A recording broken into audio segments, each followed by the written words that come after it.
وَإِذْ جَعَلْنَا الْبَيْتَ مَثَابَةً لِلنَّاسِ، اور جب ہم نے اس گھر کو یعنی خانہ کعبہ کو لوگوں کے لیے لوٹ لوٹ کے آنے کی جگہ بنا دی، یعنی اس گھر کے اندر اتنی کشش رکھ دی کہ پلٹ پلٹ کے لوگ اس کی طرف آتے ہیں.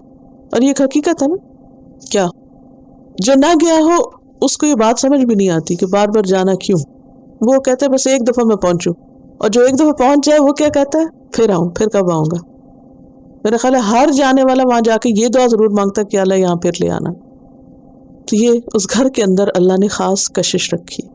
اور یہ گھر اللہ سبحانہ وتعالیٰ نے ابراہیم علیہ السلام سے بنوایا تھا، اور اس کی جگہ اللہ تعالیٰ نے خود بتائی تھی.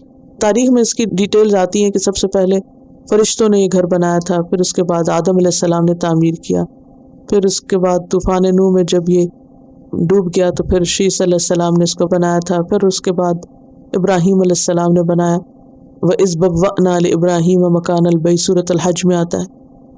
اور ابراہیم علیہ السلام نے جب یہ گھر تعمیر کیا تھا تو دعا بھی کی تھی فَجْعَلْ أَفْئِدَةً مِّنَ النَّاسِ تَهْوِي إِلَيْهِمْ، کہ اے اللہ لوگوں کے دلوں کو اس گھر کی طرف مائل کر دے، لوگوں کے دلوں میں اس گھر کا شوق پیدا کر دے. فَجْعَلْ أَفْئِدَةً مِّنَ النَّاسِ تَهْوِي إِلَيْهِمْ، اس گھر کی ایک اٹریکشن ان کے دلوں میں پیدا ہو جائے، پلٹ پلٹ کے آتے رہے. تو اللہ نے دعا سن لی. وَإِذْ جَعَلْنَا الْبَيْتَ مَثَابَةً لِلنَّاسِ، اس کو مثابہ بنا دیا، وَأَمْنًا، اور امن کی جگہ بنایا. اور یہ ایک حقیقت ہے کہ ساری تاریخ میں مکہ یعنی خانہ کعبہ اور اس کے آس پاس کا علاقہ جو ہے یہ حرم رہا ہے، حرمت کی جگہ رہا ہے اور امن کی جگہ رہا ہے. قرآن پاک میں آتا ہے اولم یروا انا جعلنا حرما آمنا ویتخطف الناس من حولہم، کیا انہوں نے دیکھا نہیں کہ ہم نے اس حرم کو امن والا بنایا اور آس پاس کے لوگ اچک لیے جاتے ہیں. یعنی مکہ میں عام طور پر بدامنی تھی، چوری ڈاکے پڑتے، راستے میں مسافر لوٹ لیے جاتے، ایک قبیلہ دوسرے پہ حملہ آور ہوتا، بہت زیادہ بدامنی تھی.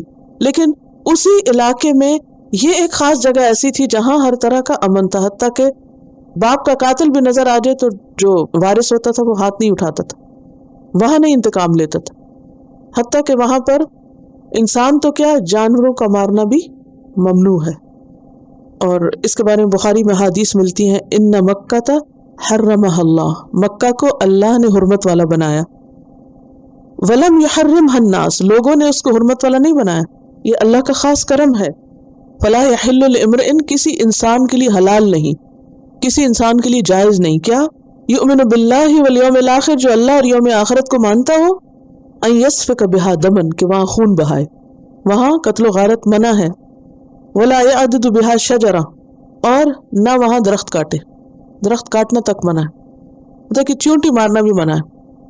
مکمل طور پر امن کی جگہ انسانوں کے لیے، جانوروں کے لیے، پلانٹس کے لیے، سب مخلوق کے لیے جو وہاں موجود ہو. صرف آپ کے لیے اس میں قتال کچھ دیر کے لیے حلال ہوا تھا فتح مکہ کے موقع پر. اور البخاری میں پھر آتا ہے کہ وقد عادت حرمتها اليوم كحرمتها بالامس، اس دن کے بعد اس کی حرمت پھر لوٹ آئی جیسے شروع سے تھی. مکہ کی اہمیت اور اس کی حرمت اور اس کے اندر کا امن، امان اور اس کی خاص خصوصیات کا ذکر ہے، اور یہ اللہ نے اس میں رکھی، کسی انسان کی طرف سے نہیں ہے. یہ انسان تو کسی خاص علاقے کو اگر یہ ڈکلیئر کر بھی دیں کہ یہ سیکیور سٹی ہے تو کوئی گارنٹی دے سکتا ہے وہ سیکیور سٹی کی؟ نہیں. جتنا چاہے کوئی اس میں انتظام کر لے، لیکن وہ امن اور وہ پیس ہو ہی نہیں سکتا جو اللہ نے وہاں رکھ دیا. اور پھر کیا حکم دیا؟ وَاتَّخِذُوا مِن مَقَامِ إِبْرَاهِيمَ مُصَلَّى، مقام ابراہیم کو مصلی بنا لو، جہاں ابراہیم علیہ السلام نے کھڑے ہو کر نماز پڑھی یا مختلف مناسک ادا کیے، تم بھی ان کے پیچھے پیچھے چلو، ابراہیم کی پیروی کرو. اور یہاں خاص طور پر نبی صلی اللہ علیہ وسلم نے کیا کیا؟ طواف کرنے کے بعد 2 رکعتیں پڑھی. اور اگر اس پتھر کے پاس پڑھنی مشکل ہو تو مسجد میں کسی بھی جگہ پڑھی جا سکتی ہے. تو طواف کا حصہ بنا دیا گیا کس کو؟ اس نماز کو. اور وہ حرم کے اندر ہی پڑھنی ہوگی، باہر نہیں. وَاتَّخِذُوا مِن مَقَامِ إِبْرَاهِيمَ مُصَلَّى، مقام ابراہیم کو مصلی بنا لو. تو مقام ابراہیم ایک تو وہ پتھر، اور دوسرا کیا میں نے عام معنی بتایا اس کا؟ حج کے موقع پر جس جگہ بھی جاتے ہیں.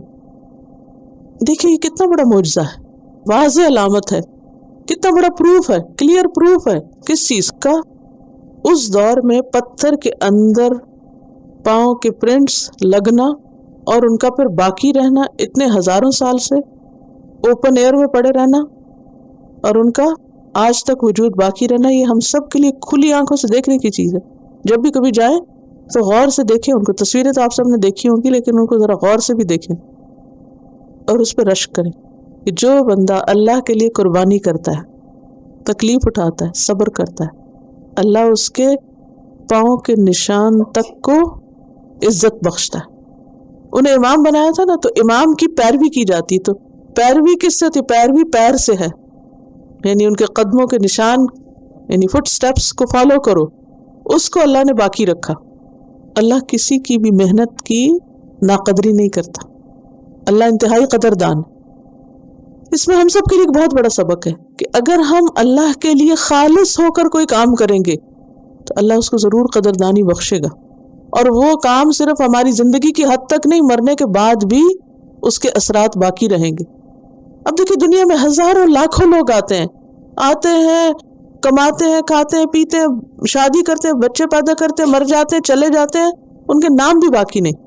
اگر میں آپ سے پوچھوں کہ دنیا کے 5 امیر لوگوں کا نام بتائیں تو آپ کو نہیں یاد ہوگا، ابھی زندہ جو ان کا نہیں پتا، ان کے مرنے کے بعد کس کو یاد رہے گا؟ کئی کتابوں میں لکھا ہوگا، اور اس سے بھی کس کو کیا انٹرسٹ ہوں گے اپنے لیے۔ لیکن وہ لوگ جو لوگوں کی بھلائی کا کام کرتے ہیں، وہ لوگوں کے دلوں میں رہتے ہیں، اور پھر مرنے کے بعد بھی اللہ سبحانہ وتعالی ان کے نشانات کو باقی رکھتا ہے، ان کے آثار کو باقی رکھتا ہے۔ قرآن پاک میں سورۃ یاسین میں اللہ تعالیٰ فرماتے ہیں اِنَّا نَحْنُ نُحْيِي الْمَوْتَى وَنَكْتُبُ مَا قَدَّمُوا وَآثَارَهُمْ، ہم مردوں کو یقیناً زندہ کریں گے اور ہم لکھ رہے ہیں جو انہوں نے آگے بھیجا اور جو ان کے آثار ہیں۔ آثار اثر کی جمع پاؤں کے نشان کو کہتے ہیں۔ تو عام لوگوں کے لیے تو ان کے آثار مانوی طور پر ہیں، ابراہیم علیہ السلام کے حصی طور پر بھی آثار باقی ہیں، ان کی اولاد اور آگے محمد صلی اللہ علیہ وسلم کی امت کی شکل میں وہ سب کچھ باقی۔ کیوں؟ اس لیے کہ اللہ نے جب حکم دیا تو انہوں نے فوراً اس کو مان لیا۔ پیاری ترین چیز اللہ کی راہ میں قربان کرنے میں دیر نہیں کی۔ تو اللہ کی راہ میں اپنی محبتوں کو قربان کرنا اللہ کے قرب کا ذریعہ بنتا ہے۔ وَأَهِدْنَا إِلَىٰ إِبْرَاهِيمَ وَإِسْمَاعِيلَ أَن طَهِّرَ بَيْتِي، اور ہم نے ابراہیم اور اسماعیل دونوں سے وعدہ لیا کہ میرے گھر کو پاک رکھنا، صاف رکھنا، ظاہری طور پر بھی صاف اور بتوں کی گندگی سے بھی پاک۔ اب آپ دیکھیں کہ ابراہیم علیہ السلام نے جب یہ گھر بنا تو اکیلے نہیں بنایا بلکہ اپنے بیٹے کو ساتھ لیا۔ اس سے کیا بات پتہ چلتی؟ ایز اے فیملی مل کے کام کرنا چاہیے، اولاد کو بھی اس کام میں شریک کرنا چاہیے، اور یہ ایک حقیقت ہے جس کام سے آپ کو محبت ہو نہیں سکتا کہ پھر آپ اسے اپنے بچوں کے لیے نہ چاہیں، اور اگر آپ کو خود ہی سرسری محبت ہے تو پھر آپ بچوں کا نہیں سوچیں گے، کہیں گے ہاں ٹھیک ہے کرتے ہیں تو کریں، نہیں کرتے نہ کریں، کیونکہ بچے آپ کو سب سے زیادہ محبوب ہوتے ہیں۔ آپ ہر اس چیز کو اپنے بچوں کے لیے چاہتے ہیں جو اپنے لیے چاہتے ہیں کہ کر لو، بس کسی طرح پالو۔ تو وَأَهِدْنَا إِلَىٰ إِبْرَاهِيمَ وَإِسْمَاعِيلَ أَن طَهِّرَ بَيْتِيَ لِلطَّائِفِينَ، اور یہاں ان دونوں کو حکم ہو رہا ہے کہ گھر تو بن گیا، اب گھر کو پاک صاف رکھنا۔ کس کے لیے؟ طواف کرنے والوں کے لیے، اعتکاف کرنے والوں کے لیے، رکوع کرنے والوں کے لیے، سجدہ کرنے والوں کے لیے۔ سب سے پہلے طواف کا ذکر کیا کیونکہ طواف وہاں اس گھر کے علاوہ کہیں اور ہو نہیں سکتا۔ یہ الگ بات ہے کہ لوگ اپنی مرضی سے قبروں کا طواف شروع کر دیں، لیکن وہ تو الٹا چارج کیے جائیں گے اس پر۔ تو طواف صرف اور صرف ایک جگہ ہوتا ہے، کہاں؟ خانہ کعبہ، اس لیے سب سے پہلے اس کا ذکر کیا گیا۔ اس کے بعد اعتکاف کا ذکر کیا گیا کہ جو لوگ وہاں ٹک کے عبادت کریں ان کی فضیلت بیان ہو رہی کہ ان کے لیے گھر صاف رکھنا۔ اور پھر رکوع اور سجدہ کا ذکر کیا گیا کیونکہ رکوع اور سجدہ بھی اللہ کے قرب کا ذریعہ ہے۔ اور اس میں بھی ایک بہت اہم بات پتہ چلتی ہے، اور وہ یہ ہے اللہ کے گھروں کو، مساجد کو، ان جگہوں کو جہاں اللہ کا نام لیا جائے پاک صاف رکھنا چاہیے۔